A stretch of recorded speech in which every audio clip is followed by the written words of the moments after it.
Bismillahirrahmanirrahim. Alhamdulillahi rabbil alamin. Wassalatu wassalamu ala asyrafil anbiya'i wal mursalin wa ala alihi washabihi ajma'in. Assalamualaikum warahmatullahi wabarakatuh. Salam sejahtera. Selamat malam tuan-tuan dan puan-puan yang dirahmati Allah sekalian.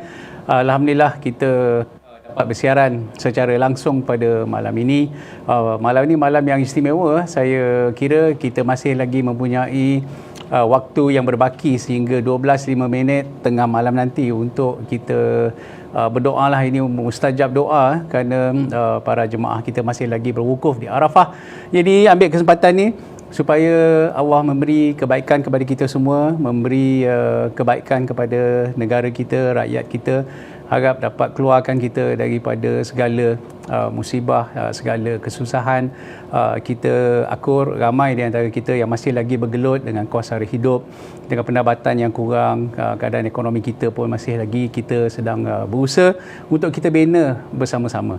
Jadi kepada yang sakit kita berdoalah supaya Allah memberi kesembuhan, diangkat semua kesakitan yang ada dalam diri kita ni. Ini doa yang yang waktu-waktu mustajab doa.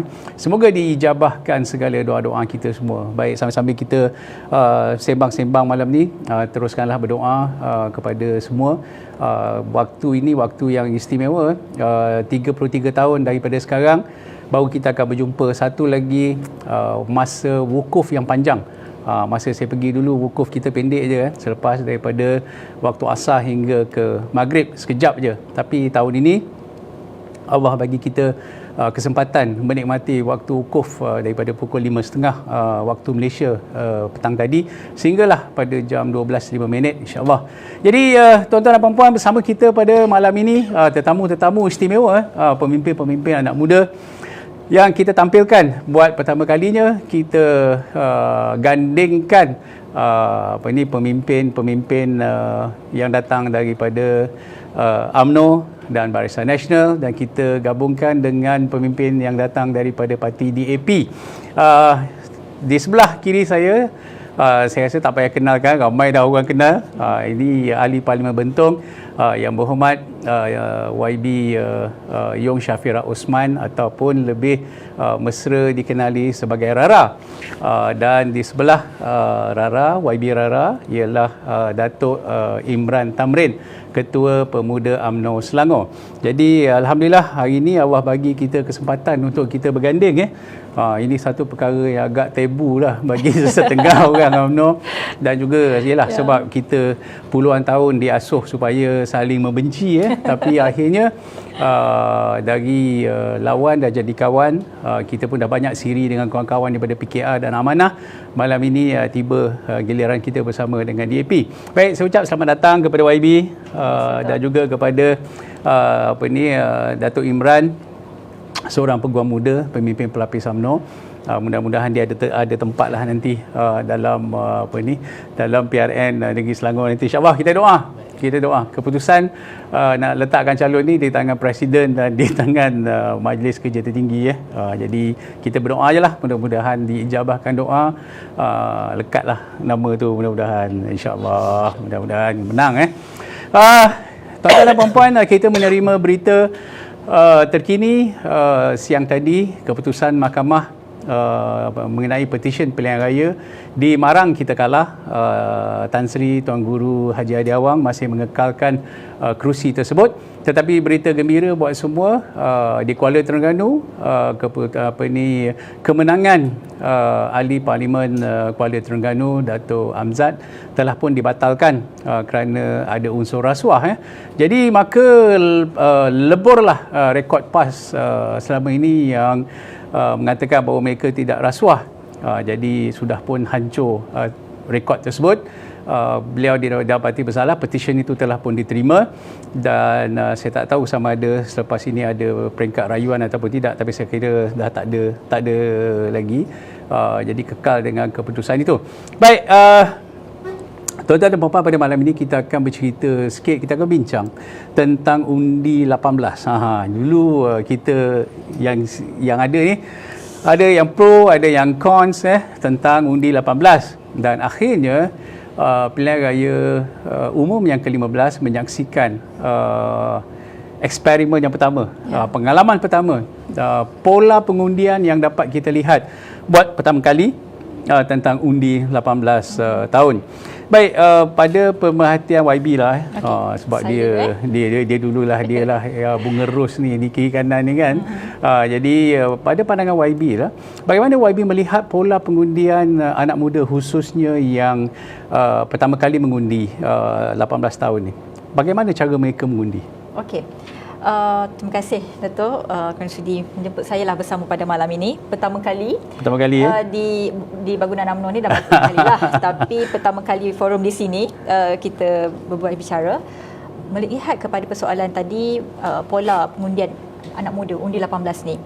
Yang saya lihat, saya ambil contoh kawasan saya sendiri.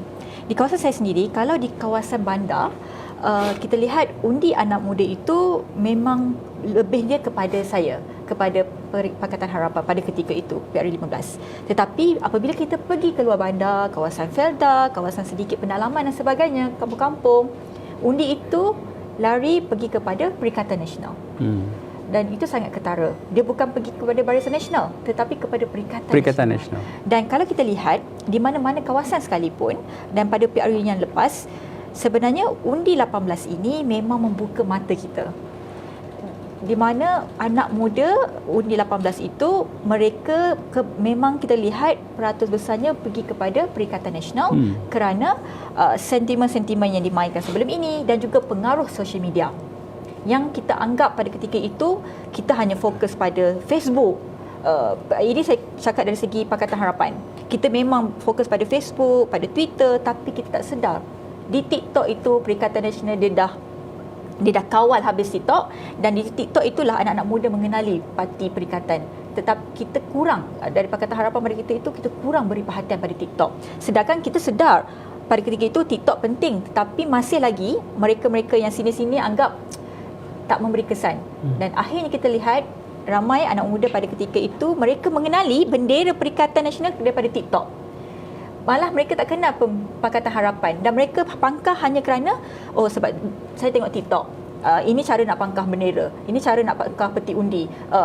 Saya tengok, saya kenal Perikatan je, saya tak kenal bendera-bendera lain, logo-logo lain. Dan kalau kita lihat anak muda undi 18 ini, mereka pertama dipengaruhi oleh ibu bapa. Mereka tak tahu nak undi siapa, mereka tak kenal parti politik, mereka tak pernah, kadang-kadang mungkin mereka tak dengar pun ceramah dan sebagainya, tetapi mereka menggunakan social media dan juga pengaruh ibu bapa yang cenderung kepada parti mana. Dan ibu bapa kata, kau undilah parti A ni, nanti kau undi parti B, kau tengok logo tu, kau pangkah je logo tu, ikut suka lah, ikut suka kau. Kau ikut je cakap mak ayah. Itu yang pertama. Yang kedua, social media. Dia tengok tadi macam saya cakap awal tadi lah, okey, dia tengok TikTok, dia scroll, okey, banyak bendera ni lah, kenapa kita undi parti ni je lah, walaupun dia tak tahu itu adalah parti apa dan sebagainya. Yang ketiga, barulah ada kumpulan-kumpulan yang mengambil tahu dengan lebih mendalam ataupun mereka study dulu apakah parti ini bagus atau tidak untuk kawasan dia dan sebagainya ataupun untuk negara dan sebagainya. Jadi peratus besarnya adalah social media dan juga pengaruh daripada ibu bapa kalau kita lihat pada pola pengundian pada yang PRU lepas lah. Baik, kepada Datuk Imran, YB Datuk Imran, kita tengok kita dah berbahas, kita dah berdebat tentang buruk baiknya undi 18. Ramai orang ketika itu membandingkan dengan negara-negara jiran yang kata usia 18 ini sudah pun mencapai satu usia kematangan, mereka tahu bezakan baik dan buruk.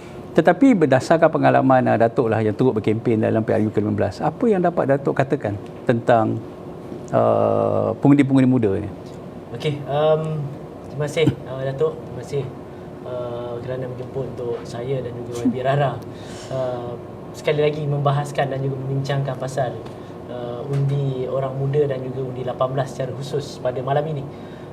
Sebenarnya pada pandangan saya dan juga pengalaman saya, yang pertama pengalaman saya sendiri secara peribadi apabila menjadi seorang pengundi.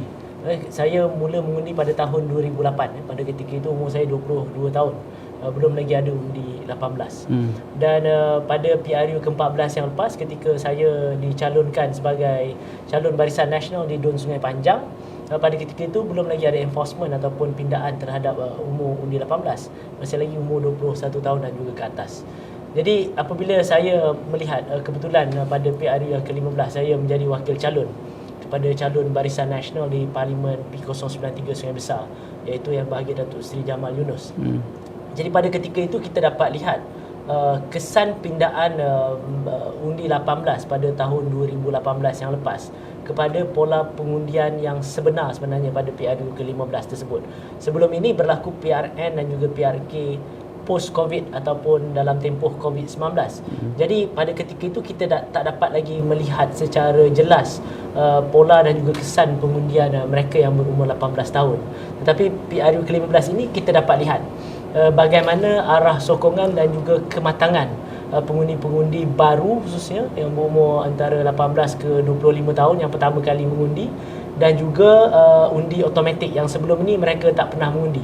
Jadi sebenarnya implementasi ataupun aplikasi pindaan undi 18 dalam Perlembagaan Persekutuan ini ada beberapa kategori ataupun ada beberapa kesan. Yang pertamanya daripada segi had umur itu bermula 18 tahun berbanding 21 tahun. Sebelum ini 21 tahun. dan yang keduanya adalah kesan daftar automatik. Sebenarnya saya secara peribadi dalam banyak forum dan juga dalam banyak perbincangan ketika pelaksanaan undi 18 ini, saya sebenarnya bersetuju penuh tentang undi automatik. Kerana undi automatik ini sebenarnya akan memberi kesan kepada demokrasi sebab tak perlu ada sistem ataupun proses pendaftaran. Kerana proses pendaftaran ni sometimes dalam istilah demokrasi, sometimes dia boleh dikira sebagai engineer demokrasi. Kerana siapa yang agak menyokong kita Barisan Nasional ataupun UMNO pada ketika itu, kita daftarkan. Dan Pakatan Harapan, siapa yang dia rasa boleh menyokong, dia daftarkan. Dan siapa yang berada dalam kelompok 50-50 ini, kelabu ni, tak ada siapa berani daftarkan mereka. Sebab kalau daftar, kita tak tahu mereka ni arah undi dia ke mana. Sama ada A ataupun parti B yang tak berani nak daftarkan. Jadi mungkin kita biarkan mereka ni dalam keadaan nak daftar sendiri, terpulang pada dia, tapi kita tak akan facilitate untuk pendaftaran. Jadi pada ketika itu, pada pandangan saya, daftar automatik itu adalah satu reformasi ataupun transformasi perubahan yang lebih baik, lebih demokratik. Maksudnya semua orang secara automatik 21 tahun boleh mengundi. Cuma daripada segi kematangan mengundi, sudah pastilah ini menjadi satu cabaran dan juga satu perbahasan yang mungkin panjang. Kerana tempoh daripada memperkenalkan dasar undi 18 itu dan juga tempoh pelaksanaan begitu pendek dan juga begitu singkat. Apabila keputusan diambil pada 2018, pada tahun yang sama, saya fikir mungkin pada ketika itu belum cukup masa ataupun belum cukup sempurna perbahasan dan juga plan jangka panjang pelaksanaan umur undi 18 tersebut. Inilah kesannya pada pilihan raya yang lepas lah. Sedangkan kita sepatutnya ada masa yang panjang, ample time sebelum dasar ini dipinda.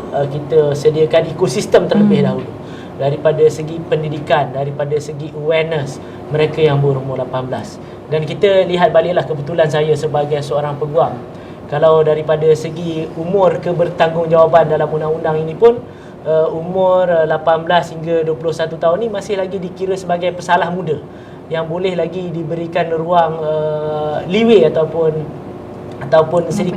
sedikit advantage untuk kalau mereka melakukan kesalahan, mereka dikategorikan sebagai pesalah muda, bukannya majority age 21 tahun. Kalau 21 tahun ni mereka dah boleh dikenakan hukuman berbentuk sebatan yang penuh ataupun hukuman mandatory, penjara mandatory ataupun hukuman mati mandatory lah, 21 tahun ke atas. Tapi 18 hingga 21 ni di-consider sebagai pesalah muda. 18 tahun ke bawah adalah juvenile. Jadi daripada segi mentality dan juga segi kematangan juga, kita perlu lihat sebelum pelaksanaan. Dan sepatutnya ada ekosistem dan juga ada program-program untuk kita. Saya rasa kita semua tahu 18 tahun ni baru saja habis sekolah menengah SPM dan mereka belum lagi terdedah tentang apa itu demokrasi dan juga even doktrin separation of powers tu pun mereka tak tahu apa itu legislative, executive dan juga judiciary. Dia tak tahu di mana punca pentadbiran negara ini adanya wakil rakyat di peringkat Dewan Negeri, di peringkat Dewan Rakyat, di peringkat Dewan Negara dan peranan mereka menjadi eksekutif. 3 cabang doktrin pemisahan kuasa ni pun mereka kebanyakannya tak faham. Jadi bila mereka mengundi, dia pun tak tahu kenapa nak mengundi ni. Adalahkah mengundi ni semata-mata kerana populariti ataupun kita mengundi selebriti? Contoh YB Rara bertanding saya, mungkin YB Rara menang lah daripada segi optik promosi dia kan, daripada segi muka, gambar dan sebagainya. Mungkin daripada situ persepsi akan ada kelebihan kepada salah satu tokoh.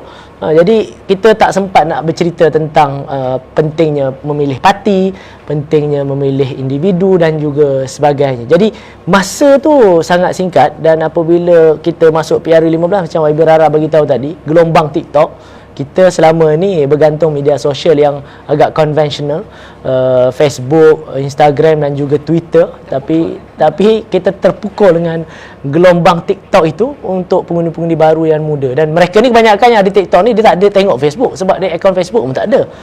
Jadi macam saya dan juga Birara mungkin dalam generasi yang sama, kita ketinggalan lah. Tapi kita kena catch up balik sebab mereka ni ada di dalam ruang itu, dalam kelompok itu. Jadi ini cabaran kita apabila pelaksanaan undi 18 ni. Baik, YB, kalau kita tengok bila diumumkan undi 18 itu akan dikuatkuasa dan diwartakan, dan kita lepas diwartakan ada 5.8 juta pengundi muda masuk dalam senarai yang mengundi.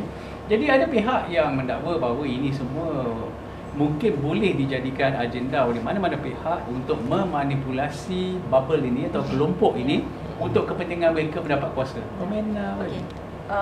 Saya setuju apa yang dikatakan awal oleh Datuk Imran tadi mengenai bahawa kita sebenarnya tak bersedia selepas kita meluluskan undi 18 itu. Di mana undi automatik itu sangat bagus, tetapi undi 18 bagus, tetapi belum masanya lagi kuat kuasanya. Sebab macam Datuk Imran kata tadi, di mana persediaan kita itu dia perlu ada tempoh dia. Kita perlu ada sepatutnya kalau lihat hanya kalau sekarang form 6 saja pengajian am itu pun dia belajar dasar yang sangat sedikit. Sepatutnya ia mula pada awal lagi daripada form 3 mungkin form 4 belajar tentang politik Malaysia hari ini, belajar tentang parti-parti politik yang ada dengan lebih adil dan sebagainya. Tetapi mereka ni lepas 18 baru mereka belajar. Jadi macam mana mereka nak buat pilihan? Ruang dan peluang itu tak ada untuk mereka. So jadi secara tak langsung mereka terpengaruhlah sama ada dengan social media ataupun dengan pengaruh ibu bapa atau rakan-rakan. Jadi oleh itu apabila ia dilaksanakan dengan 5.8 juta hampir 6 juta ini yang menjadi blok terbesar anak muda dalam PRU yang lepas, ia membuatkan mana-mana pihak yang nampak ruang ini ada, dia cepatlah grab. Kita yang mungkin pada ketika itu kita rasa okey, undi 18 ni muda-muda dia akan beri pada Pakatan Harapan pada ketika itu. Tapi sebenarnya ia sebenarnya makan diri. Saya cakap jujur, memang benda ni makan diri pada Pakatan Harapan sendiri. Kerana kita tak bersedia. Kita terlepas pandang dan kita terlalu orang kata terlalu yakin yang undi itu akan beri kepada kita. Sedangkan apabila kita terlepas pandang seperti sosial media dan peranan sosial media itu, mereka di sebelah sana dah grab dah budak-budak ni untuk memberi undi kepada mereka dan mereka dah nampak dah dengan cari sosial media inilah mereka boleh ambil undi tersebut. Jadi saya lihat ini pengajaran paling terbesar lah, di mana apa sahaja yang kita nak buat, kita kena tengok step untuk 5 tahun atau 10 tahun ataupun paling dekat 3 tahun, dan kita kena tahu pro and cons dia, dan kita kena tahu sama ada baik buruk daripada apa yang kita implementasikan itu.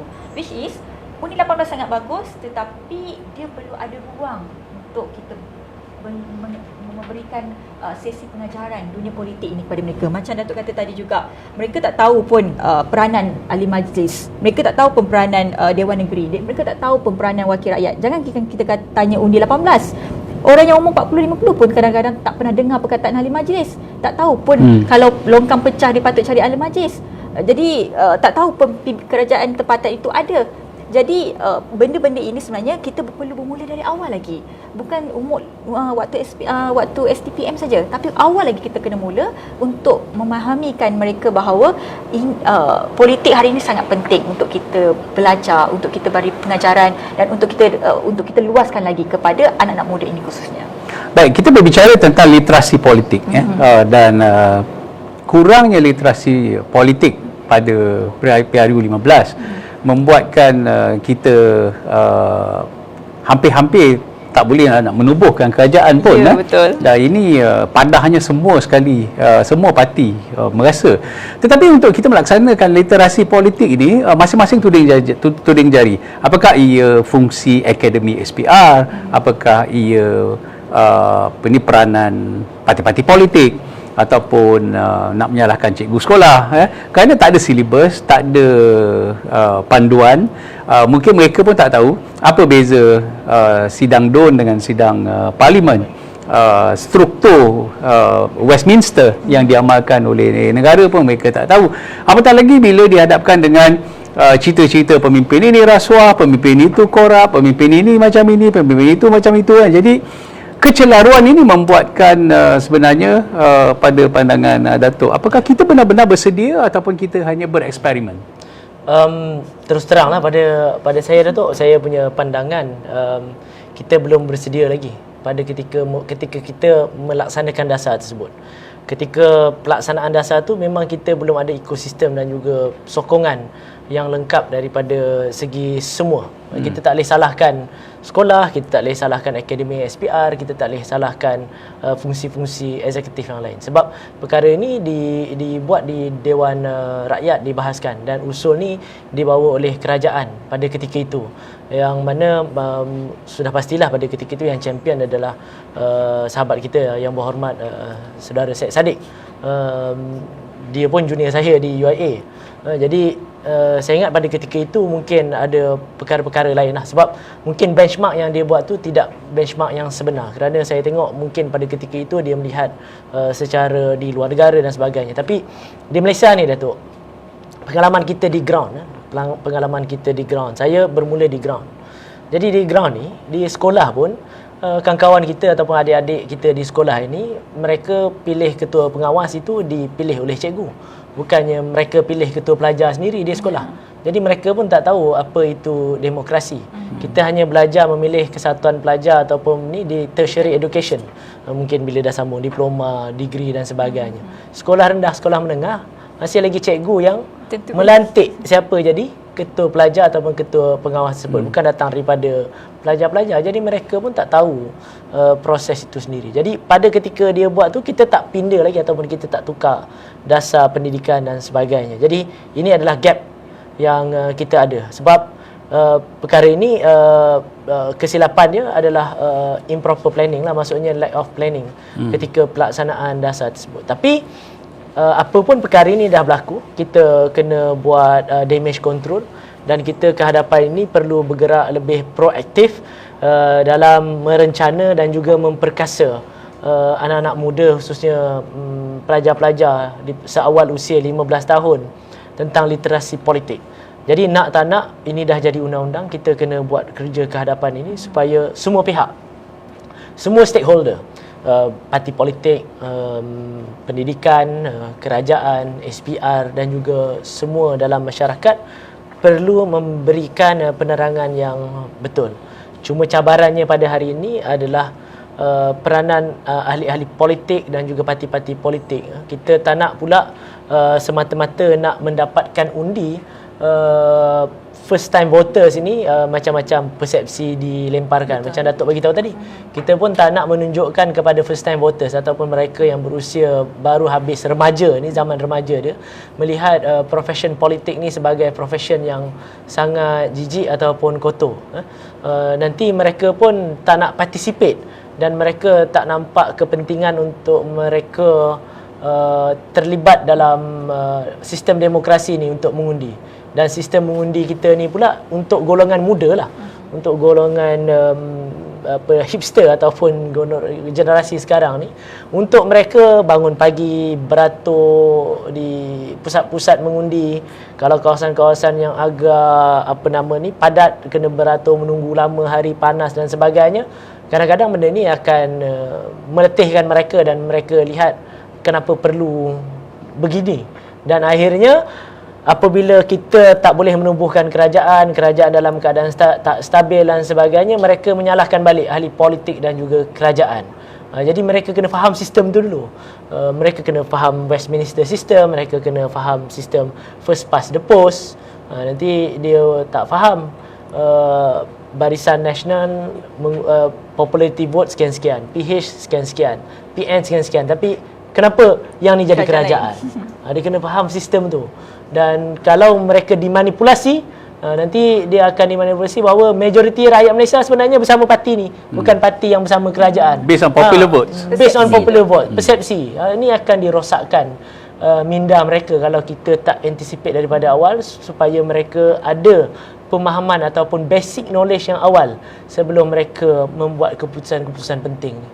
Baik YB, kalau kita tengok hari ini, kita berhadapan dengan satu masyarakat yang sangat rentan kepada fake news, kepada berita yang half truth, benda yang separuh benar. Kalau kita tengok di TikTok ni pun lebih mudah, kerana dia potong, jadi cut apa yang kita cakap tu tiba-tiba dah dijadikan sebagai konteks yang berlainan. Jadi Ditambah lagi dengan strategi parti lawan dalam Perikatan Nasional. Contohnya, Parti PAS, mereka betul-betul menunggang agama untuk mencapai cita-cita politik. Jadi ini bukan satu rahsia, dan ada seorang bekas Menteri Agama dalam PAS pun kata, tak apalah, memang betul pun dia menunggang agama. Kata dia, apa salahnya kan? Jadi bila perkara-perkara ini sampai ke telinga anak-anak kita yang kecil, yang umur 18 ni kan, jadi mereka sangat rasa bersalah. Kalau mengundi selain daripada PAS, selain daripada Perikatan Nasional, mereka tak dapat masuk syurga. Jadi semudah itu naratifnya membuatkan mereka bersalah kalau tak pilih parti itu, nanti tak dapat masuk syurga. Dan penggunaan rasuah yang akhirnya dihalalkan dengan sedekah, itu pun jadi membuatkan kecelaruan minda mereka. Komen Wadi? Saya setuju. Ya, sebenarnya kan Datuk, bukan setakat yang undi baru ni je 18 je yang celaru. Yang dah berumur pun dia rasa bercelaru juga apabila main dengan sentimen jual agama ni.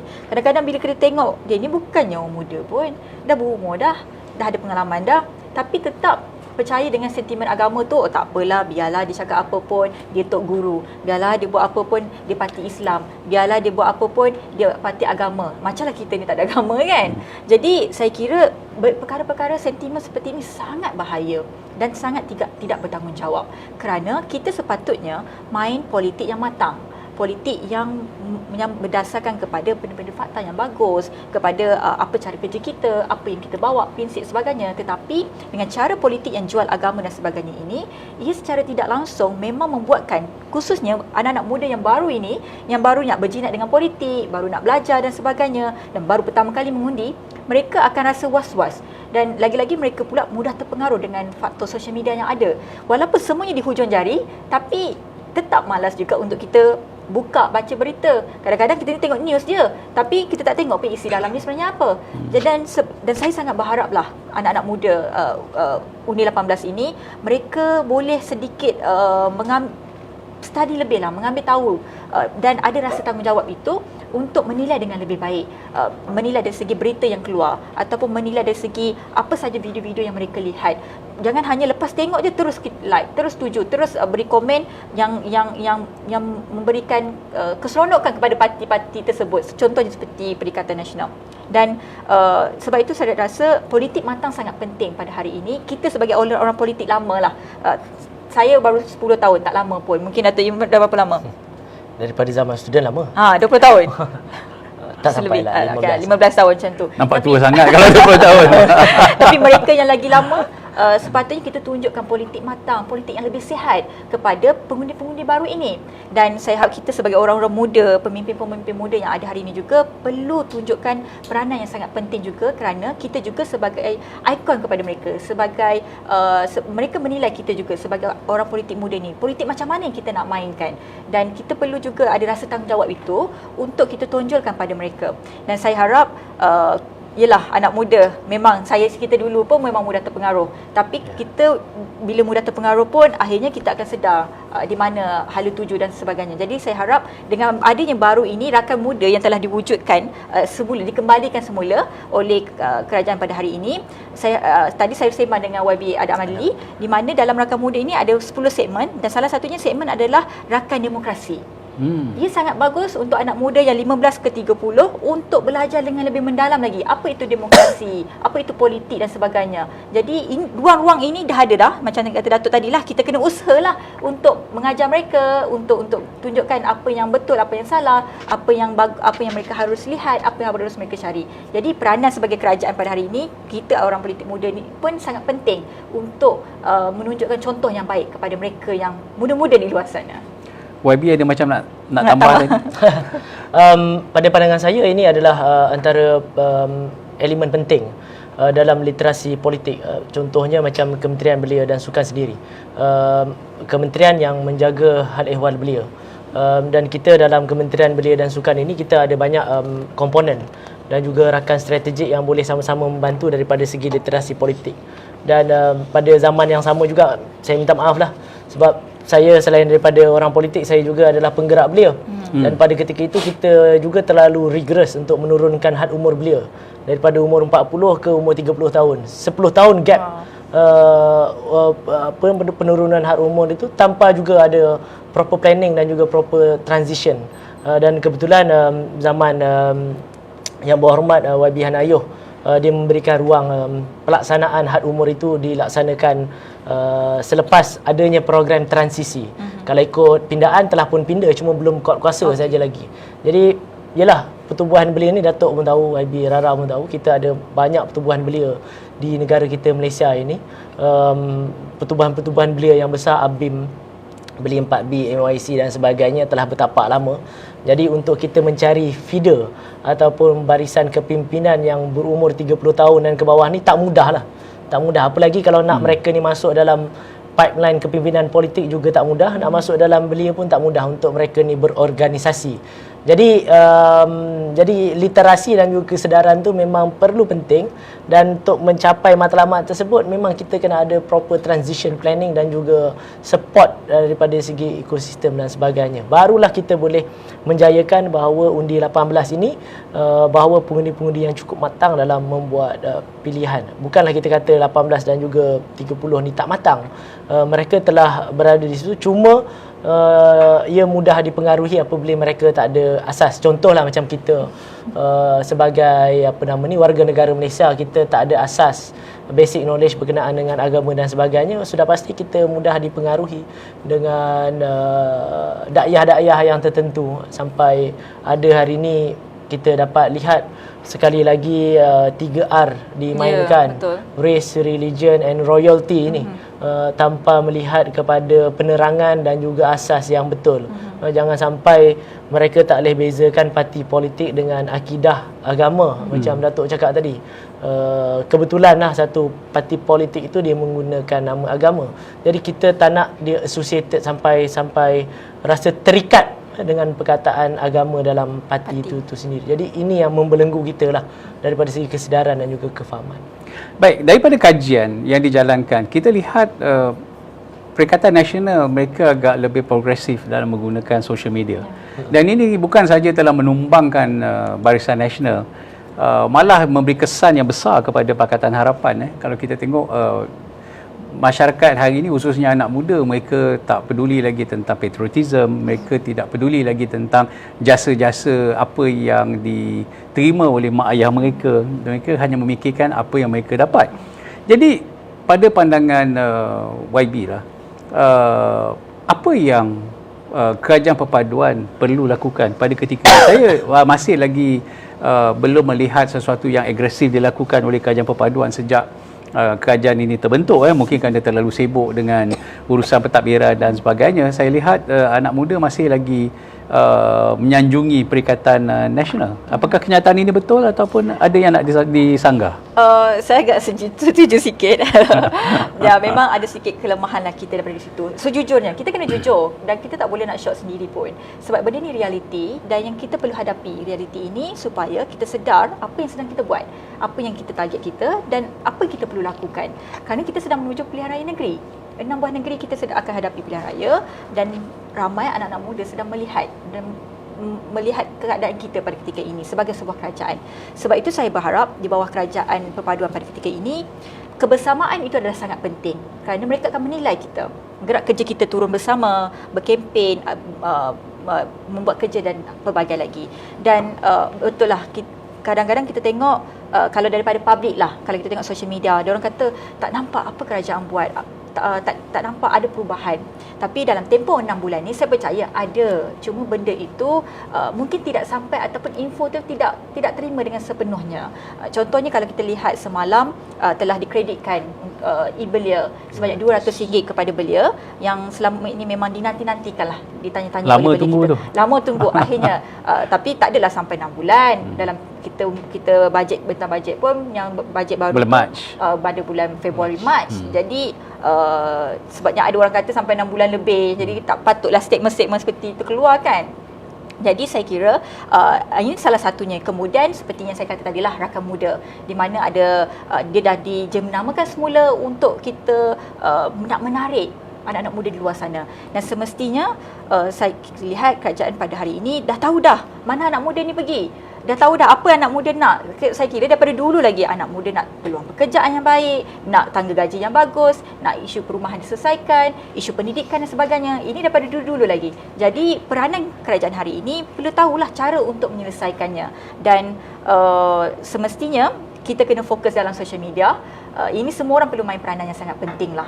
Kerana kalau kita tidak fokus dalam social media pada hari ini, ia sewenang-wenangnya lah pihak lain lah akan grab peluang tu. Dan saya harap dalam PR kali ini kita dah nampak dah. Jadi janganlah tangguh-tangguh lagi. Ini teguran untuk semua pihak. Sama ada untuk parti saya juga. Kita tak boleh menangguh-nangguh ataupun kita kata kita tak boleh lihat daripada segi hanya kita fokus pada sesuatu. Kita kena fokus pada semua. Ke mana anak muda pergi, situ kita kena kejar mereka. Baik, Datuk Imran, kalau kita tengok implikasi besar undi 18 ini, adakah Datuk bersetuju dengan pandangan sesetengah pihak bahawa punca berlakunya hang government, tidak dapat dibentuk kerajaan buat pertama kali dalam sejarah kita sejak merdeka itu adalah antaranya disebabkan oleh undi 18 tu? Komen Datuk. Kalau statement tu mengatakan antara faktor itu adalah pelaksanaan undi 18, saya setujulah antara faktor, tapi bukanlah faktor utama, tapi antara faktor yang menyumbang. Oleh kerana tadilah ketika mereka ini terlibat dalam proses demokrasi, mereka tidak mempunyai asas dalam mereka membuat keputusan. Macam kita buat sesuatu keputusan tanpa ada ilmu untuk kita membuat tindakan-tindakan yang bijaksana dalam kita membuat keputusan, bukan semata-mata dipengaruhi oleh sentimen dan sebagainya. Dan kebetulan pula pada ketika itu, pada tempoh penggal yang lepas, politik begitu rencam dalam keadaan yang tidak stabil. Berlaku gerakan-gerakan politik, bermula daripada langkah Sheraton. Selepas daripada itu berubahnya pentadbiran di peringkat Putrajaya, dan dalam masa yang sama selepas implementasi undi 18 itu sendiri, negara berhadapan dengan wabak COVID-19. Bukan sahaja promosi ataupun awareness untuk undi 18 itu terjejas, tetapi juga pelaksanaan daripada segi perkara-perkara lain oleh parti-parti politik dan sebagainya. Program tak ada, apa tak ada, semua sibuk bakul makanan, vaksin dan sebagainya. Kita tertumpu 2 tahun lebih perkara itu saja. Jadi selepas itu kita masuk pilihan raya umum yang ke-15. Jadi ini adalah satu yang sangat mencabar. Walaupun saya ni baru sepenggal Datuk jadi ahli Dewan Negeri Selangor, kawasan Sungai Panjang, tapi dalam tempoh sepenggal saya ni terasa lama sebab ada 4 Perdana Menteri. Bermula dengan Tun Mahathir, kemudian Tan Sri Muhyiddin, selepas daripada itu Datuk Seri Ismail Sabri, sebelum nak bubar ni tadi Dewan Negeri Selangor, Yang Amat Berhormat Datuk Seri Anwar Ibrahim sebagai Perdana Menteri. Jadi dia terasa lama.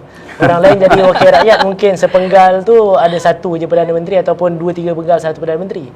Tapi zaman saya sepenggal kita berkhidmat dengan 4 Perdana Menteri di peringkat persekutuan. Jadi ini suatu yang mencabarlah. Kalau kita sendiri sebagai orang politik rasa perkara ini sangat mencabar dan juga memberi kesan kepada kita, apalagi anak-anak muda dan juga mereka yang baru dalam politik. Kebetulan saya dan mungkin YB Rara ada experience di ground. YB Rara pernah jadi ahli majlis di PBT. Saya pernah terlibat dengan politik kampus dan juga politik masyarakat setempat sebab saya ada di kampung dan juga di ground. Tapi adik-adik kita ni dia habis belajar, dunia dia dah dengan dunia media sosial. Zaman saya, mungkin generasi saya dan YB Rara, habis sekolah menengah kita belum lagi terdedah dengan handphone, internet dan juga sebagainya. Kalau ada handphone pun 3310 tu lah. Ada game snack je. Kita bukannya boleh browse internet dan dapatkan ni sebagainya. Nak dapat internet information kena pergi ke cyber cafe. Sekarang ni mereka memang duduk, dia memang dalam dunia di hujung jari je. Jadi maklumat-maklumat tu memang mudah mempengaruhi mereka. Dan kebetulan pula kita ni adalah parti yang konvensional, khususnya UMNO Barisan Nasional. Kita kena akui, kita parti yang lama, kita parti yang berstruktur dan kita melihat perkara ini secara konvensional. Pakatan Harapan mungkin ada sedikit sentuhan generasi baru, itu sebab dia boleh menguasai Facebook dan juga Twitter. Tapi kita kena akui dua-dua parti ini adalah parti yang telah bergerak lama, komponen-komponennya telah sedia ada lama dengan style-style yang lama, tapi Perikatan Nasional dapat bergerak dengan lebih maju apabila dia menguasai segmen pengundi-pengundi baru ni dalam TikTok dan sebagainya. Jadi kita kena kejar lah sebagai parti politik, kita kena bersaing dalam perkara ini untuk menyampaikan yang betul dan juga yang benar. Baik, dalam PRN 6 negeri ni, kita anggarkan ada sekitar 9.6 juta mereka yang akan mengambil bahagian nanti dalam proses demokrasi ni. Dan daripada 9.6 juta itu, hampir 30% adalah segmen di bawah 30%. Jadi kita dapat melihat bagaimana rentannya kumpulan ini kepada pemboleh ubah yang membuatkan mereka boleh swing. Saya baru selesai baca satu hasil kajian antara faktor yang akan menentukan kemenangan mana-mana parti dalam PRN ini adalah faktor pemboleh ubah swing itu. Jadi swing ni dia hanya akan berlaku mungkin seminggu terakhir sebelum polling day, kerana mungkin ada isu ataupun apa. Jadi dia rentan. Dan rentan itu bukan saja di kalangan pengundi, di kalangan komponen kerajaan perpaduan juga rentan. Kita lihat Parti Muda hari ini dah buat satu ketetapan bahawa mereka akan go solo sedangkan mereka duduk dalam sebahagian daripada kerajaan perpaduan. Ini bukan nak mengata ataupun apa, ini ambil case study. Nak menunjuk betapa rentannya golongan muda. Mereka tahu kita ada 148 majoriti di parlimen. Itu sangat kukuh kerana ada 2/3 majoriti. Mereka masih lagi nak ambil ketetapan, nak bergerak solo, seolah-olah mereka tidak membaca keputusan pilihan raya yang lepas, sama ada PRU ataupun PRN di Melaka dan di Johor sebelum ini. Komen YB. Itulah persoalannya adalah kepada Parti Muda, apa yang mereka nak sebenarnya? Kenapa mereka lakukan benda-benda seperti ini, sedangkan mereka tahu sekarang ini kita dah ada hanya 2 blok pembangkang, blok kerajaan, di mana kerajaan Pakatan Harap PH dan juga BN, dan juga blok pembangkang adalah PAS dan Bersatu PN. Tapi kenapa dia nak jadi blok ketiga? Apa yang sedang dilakukan dan apa yang dia nak tunjuk kepada kita? Kerana patutnya pada pilihan raya ini kita perlu ada fokus. Kita tidak nak pecah undi, kita tak nak anak muda confused, kita tak nak hanya kerana disebabkan undi itu pecah, akhirnya kursi itu jatuh kepada perikatan. Sebabkan pilihan raya kali ini adalah sangat penting untuk menunjukkan bahawa inilah di mana kekuatan kerajaan perpaduan pada ketika ini. Disebabkan itu kalau kita lihat pada ketika ini kebersamaan kita sudah ada dah dengan sangat baik. Apabila kita lihat jentera-jentera sama ada daripada BN ataupun PH dah turun bersama berkempen melancarkan jentera masing-masing. Jadi saya kira apa yang dilakukan oleh Parti Muda ketika ini, saya sendiri tidak faham apa tindakan mereka ini, kenapa pada ketika ini mereka membuat perkara yang membuatkan isu itu lari kepada mereka, sedangkan kita dah boleh fokus dah PHBN ataupun PN perikatan. Jadi bagi saya itu satu dan kalau kita lihat apabila mereka mahu bergerak solo dan mereka mahu bertanding di kerusi-kerusi yang mungkin adalah kerusi kawan mereka sendiri yang kita tidak tahu kerusi mana, dan ia adalah satu di mana undi budak muda yang baru mungkin berusia 18-19 yang mana mereka dulu anggap muda ini antara parti-parti yang mungkin relevan pada mereka ialah parti yang paling progresif lah, mereka anggap dia orang paling progresif. Tapi apabila berlakunya 3 blok ini, mereka jadi confused. Mereka akan rasa kepada undi mana mereka nak pergi, dan tindakan itu akan menyebabkan pecah undi dan mungkin menyebabkan kekalahan kepada kita, kerugian pada kita. Itu pendapat saya. Dan ini berbalik kepada apa yang Datuk sebut tadi, literasi politik. Kalau tak ada literasi politik, apa pun tujuannya bertanding untuk mendapat pengalaman ataupun sebagainya, tetap juga memecahkan undi, tetap memberi kesan kepada jumlah majoriti. Itu komen Datuk. Betul lah tadi. Kita kena ingat sistem kita ni first past the post tadi. Kita kena faham sistem tersebut. Sebab gabungan-gabungan parti inilah yang akan membentuk eksekutif ataupun kerajaan yang akan rule the state ataupun rule the country. Jadi kalaulah ada elemen-elemen seperti ini, parti-parti yang bertanding secara bersendirian, sama ada ianya akan memberikan kelebihan kepada parti tersebut dalam sesuatu kerusi ataupun ianya akan menyebabkan parti-parti dia akan jadi satu dia punya macam seolah-olah tie breaker kepada parti-parti gabungan yang lain untuk mereka membentuk kerajaan. Jadi perkara ini ada dua sudut pandang lah. Ada bagus, ada tak bagus, tapi banyaknya tidak bagus lah. Kerana kita kena faham macam YB Rara tadi, kita nak apa? Apa tujuan dan juga matlamat kita. Kita ada tujuan dan juga matlamat objektif yang jelas dalam kerajaan perpaduan. Maksudnya parti-parti yang membentuk kerajaan perpaduan. Baik daripada komponen Barisan Nasional maupun komponen Pakatan Harapan. Kita nak membawa satu naratif politik yang baru, iaitu yang lebih matang. Dan kita memang sentris. Kita tak nak lebih ke kiri ataupun ke kanan. Kita ingin melihat suatu politik yang progresif, yang menyeluruh daripada segi komposisi dan juga kepentingan parti. Yang formula tu sebenarnya dah ada dalam kerajaan perpaduan.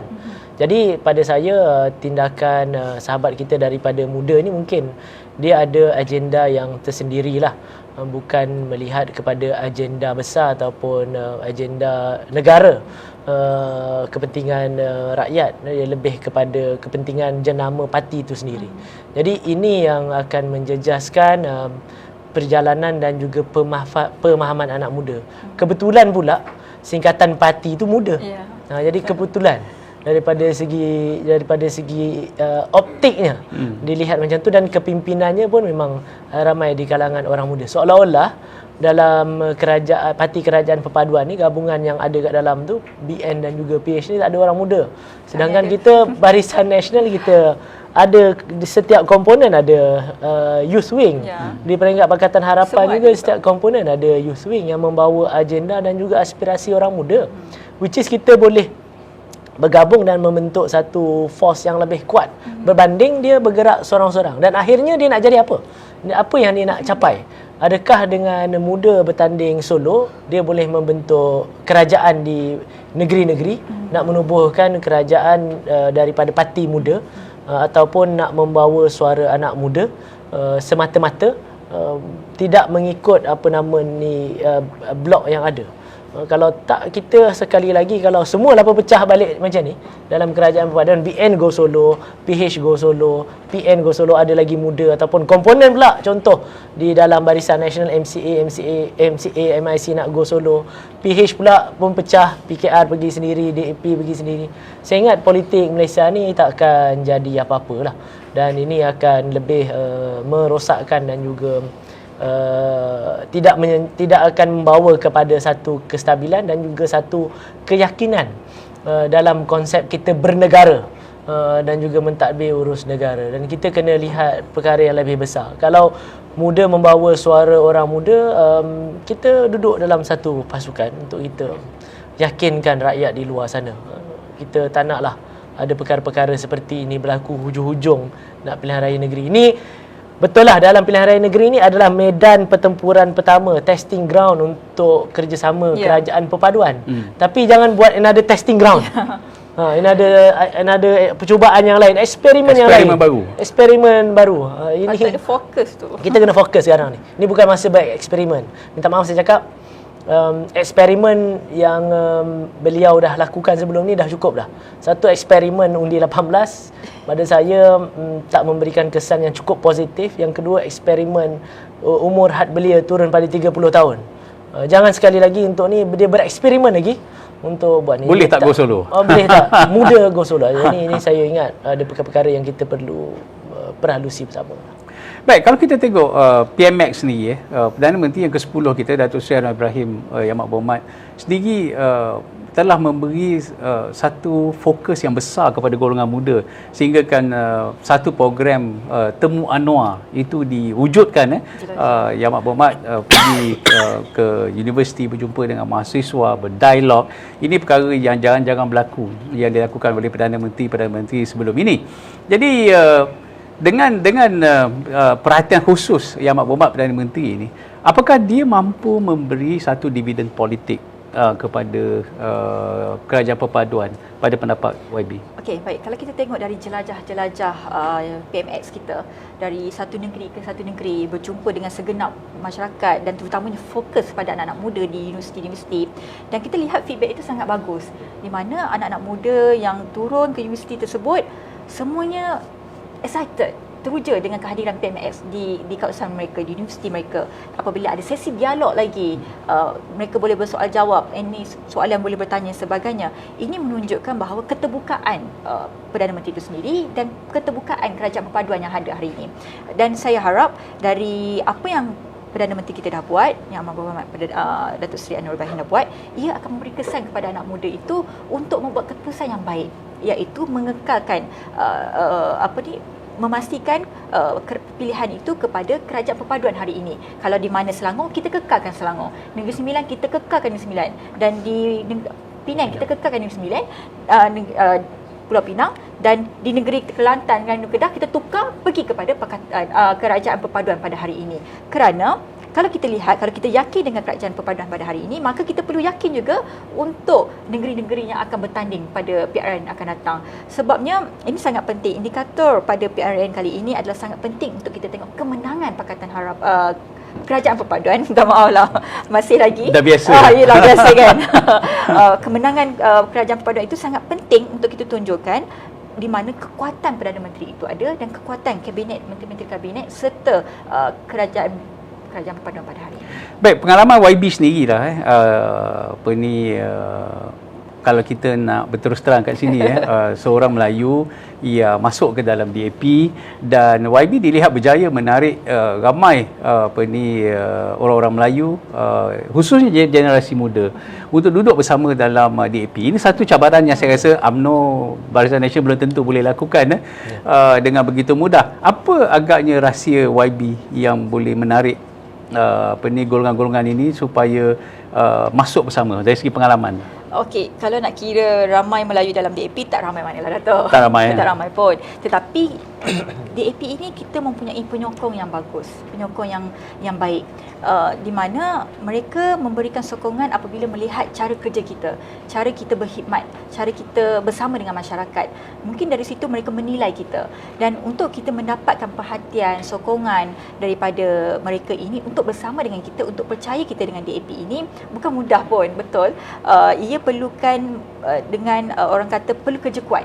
Dan semasa saya daripada awal saya minta DAP sehingga sekarang, untuk kita dapatkan kepercayaan itu memang agak sukar. Lagi-lagi dari dulu sentimen Melayu dan DAP itu sangat orang kata skeptikal lah, dikatakan pengkhianat, dikatakan lupa diri dan sebagainya, sehingga hari ini pun orang masih melabel kita sebagai pengkhianat yang mana tak sama dengan kita.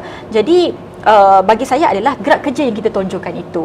Dan kalau dalam DAP, di mana ruang dan peluang itu diberikan kepada orang muda, dia terbuka untuk orang muda untuk melakukan apa saja kerja, apa saja yang kita boleh buat untuk parti. Sebab itu saya bermula dari bawah. Saya bermula sebagai ahli majlis, kemudian sebagai ahli Dewan Undangan Negeri DUN, kemudian sekarang ini saya di peringkat parlimen, di atas kepercayaan DAP kepada orang muda. Jadi mungkin sebab itulah sokongan itu dapat dilihat dari masa ke masa dan semakin baik, dan kita kena kekalkan dengan hasil kerja yang baik jugalah. Baik, Datuk sekarang ini kita di fasa pembubaran. Minggu depan, bukan minggu depan, minggu ni selesailah semua. Dewan-dewan akan dibubar. Dewannya pada 30 hari bulan. Yang kita jangkakan Negeri Sembilan akan jadi negeri yang terakhir untuk dibubarkan. Jadi dengan fasa pembubaran ini, kita berhadapan dengan satu cabaran. Ramai pemimpin-pemimpin Perikatan Nasional, oleh kerana mungkin mereka tahu literasi politik tadi itu agak rendah. Contohnya ada seorang pemimpin kanan Perikatan Nasional, dia dengan yakinnya bagi tahu dalam TikTok pada semua orang muda bahawa sekiranya jatuh kerajaan negeri Selangor, Pulau Pinang, Kedah, maka hari itu juga Datuk Seri Anwar akan turun daripada kerajaan di Putrajaya. Jadi bila dia bercakap dengan satu keyakinan yang hebat tu, jadi saya tengok dari segi respon dan sebagainya, ramai percaya komen. Betul macam saya cakap tadi. Kadang-kadang kita sebagai pemimpin parti politik ni, kita kena bertanggungjawab lah dengan apa yang kita cakap dan juga apa yang kita sampaikan untuk masa dan juga generasi sekarang. Sekarang ni dah tidak ada satu perbincangan ataupun satu taklimat tertutup. Apalagi kalau kita berdialog secara terbuka. Jadi setiap kenyataan kita itu mesti satu kenyataan yang bertanggungjawab, bukan sahaja kepada parti tapi juga kepada negara dan juga negeri kita lah. Dalam keadaan sentimen yang dimainkan sebegitu, seolah-olah dengan berlakunya perubahan di 6 negeri ini akan menjejaskan kerajaan di pusat. Tu tadi saya cakap, mereka kena faham ini adalah pilihan raya negeri yang melibatkan Dewan Negeri, bukannya melibatkan kerusi parlimen yang tidak akan mengubah kedudukan dan juga keabsahan kerajaan perpaduan di peringkat persekutuan. Apa juga yang berlaku di negeri, di peringkat persekutuan, still kerajaan perpaduan ada sekarang ni 148 sokongan ahli-ahli parlimen, lebih daripada 2/3. Sepatutnya kalau mereka faham sistem tadi, ada baik dan juga moleknya di 6 negeri ini selari ataupun selaras dengan kerajaan perpaduan, dan sepatutnya undi dan juga sokongan tersebut diberikan kepada parti kerajaan perpaduan lah, untuk menubuhkan kerajaan di peringkat negeri, supaya setiap dasar dan juga polisi yang ditentukan di peringkat kerajaan persekutuan boleh dilaksanakan bersama di peringkat kerajaan negeri. Kalau ada perkara-perkara dasar di peringkat kerajaan persekutuan yang mungkin tidak memihak ataupun tidak baik, jadi kerajaan negeri ini sendiri akan menjadi satu force ataupun satu ketumbukan lain untuk check and balance kerajaan persekutuan itu sendiri. Tapi dalam keadaan yang stabil, yang tidak menyebabkan perbalahan, yang tidak menyebabkan fitnah, sentimen dan sebagainya. Jadi dalam keadaan kerajaan negeri dan juga kerajaan persekutuan berbeza ni, negeri akan bagi tahulah, the ruling party dekat negeri itu dia akan bagi tahu segala benda buruk di peringkat persekutuan. Dan di peringkat persekutuan juga akan ada akan ada keadaan dia akan memburukkan juga the ruling state yang by the other party ataupun opponent party itu. Jadi perkara ni tak berkesudahan sampai bila-bila. Jadi masa bila kita nak ada satu politik yang stabil supaya kita boleh mengatur balik ataupun kita boleh neutralize suhu politik dalam negara kita. Dan saya ingat berdasarkan pengalaman yang lepas jadi ibrah dan juga iktibar kita, supaya ke hadapan ni kita ada politik yang lebih baik dan juga lebih matang. Ada hikmahnya Pakatan Harapan dan juga Barisan Nasionaliti tidak membentuk satu gabungan baru, tetapi dalam bentuk kerjasama supaya setiap parti ni ada check and balance dalam keadaan kita membina negara baru hari ini. Dan kita punya tema pun kita nak bina bersama. Jadi kita nak membina kebersamaan dan juga chemistry tadi itu untuk tujuan membina negeri dan juga negara kita ini. Kalau Yang Amat Berhormat Datuk Seri Anwar Ibrahim menitik beratkan tata kelola. Jadi ini orang-orang muda kena lihat perkara ini dalam konteks yang lebih besar. Tata kelola, integrity, responsibility, transparency, accountability. Perkara-perkara ini adalah perkara-perkara pokok yang penting yang telah lama bukanlah diabaikan tapi diletakkan secondary. Primarinya kita hanya semata-mata nak menangkan nama parti tapi bukannya nak membawa polisi. Satu ketika dulu Barisan Nasional ketika dia kuat dan zaman kegimelangannya sampai ada orang bagi tahu kalau letak songkok pun menang. Maksudnya apa?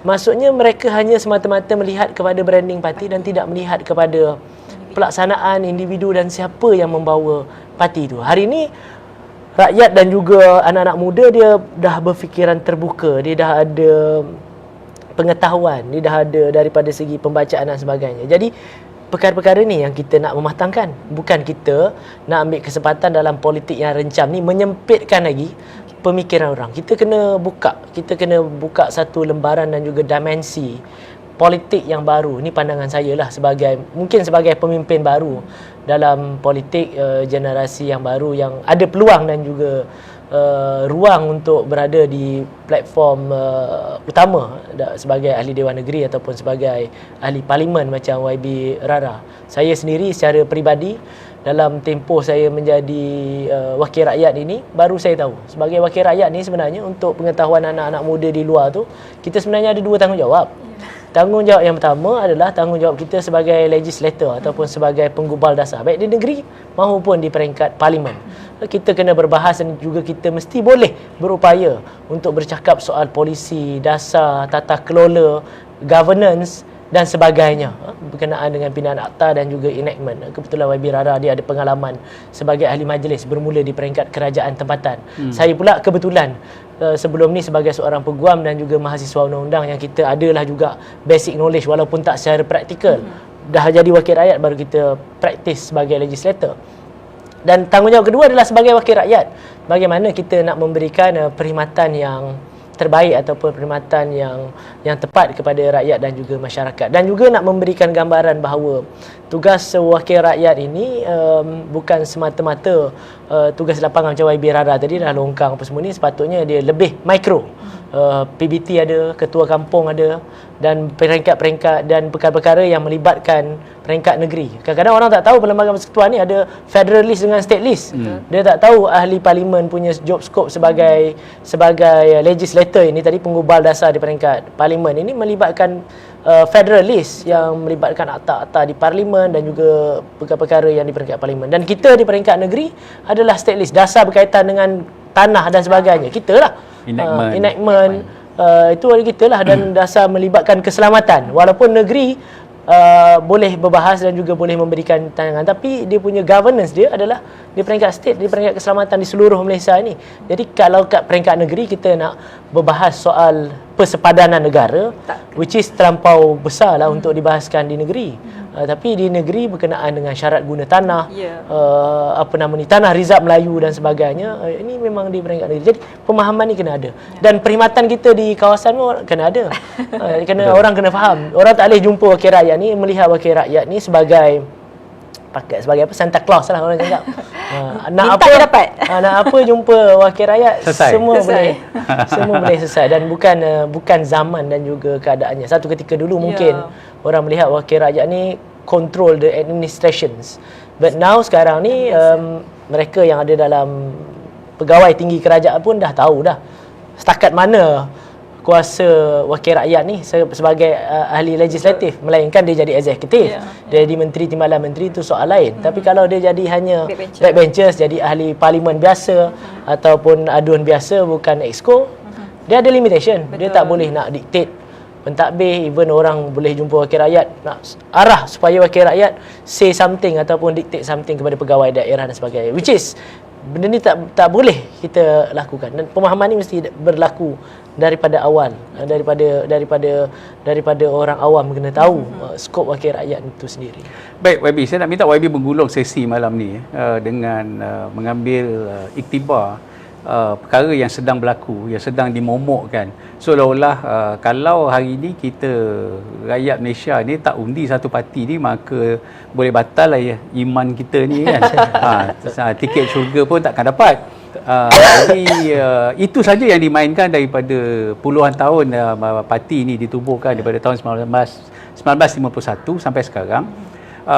Berbanding dengan kita semua ni, saya tak yakin terbatal akidah kita bertiga ni, walaupun UMNO, DAP kan, saya sebagai moderator, tak terbatal iman kita kalau kita pangkas selain daripada PAS. Jadi naratif sempit yang dimainkan ini saya kira amat membahaya untuk negara kita yang multiracial. Komen YB untuk pengundi-pengundi kita yang akan mengundi nanti. Okey, untuk pengundi muda di luar sana yang akan mengundi pada PRN kali ini, saya berharap anda semua boleh membuat keputusan yang baik dan yang bijaklah untuk memilih, memangkah parti yang akan anda pilih. Kerana anda kena ingat, undi anda itu akan menentukan ke mana hala tuju kerajaan negeri itu pergi. Kalau anda pengundi di Selangor, anda lihat Selangor hari ini bagaimana telah ditadbir dengan baik, dengan bagus, berbagai inisiatif diberikan kepada rakyat. Jadi kita perlu kekalkan. Dan kalau anda tinggal di Kelantan, anda tengok dengan pelbagai isu seperti air, pentadbiran, dari segi infrastruktur dan sebagainya tidak sempurna, tukarlah kerajaan tersebut. Jangan takut untuk membuat keputusan, tetapi pilihlah mereka yang betul-betul boleh bekerja dan membuat tahu hala tuju mana kerajaan negeri itu boleh pergi. Kerana kita kena ingat, satu undi itu sangat penting. Satu undi itu akan menentukan siapa yang akan memimpin anda.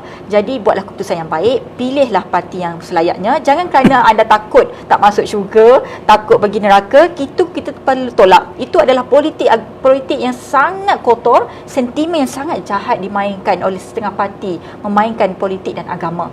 Kita perlu ingat, politik ini adalah, kita perlu politik matang, perlu buat keputusan yang baik, dan juga kita perlu tahu bahawa kita bukan lagi politik lapuk macam dulu-dulu. Kita adalah politik baru hari ini yang mahu melihat kepada masa depan negara yang lebih baik.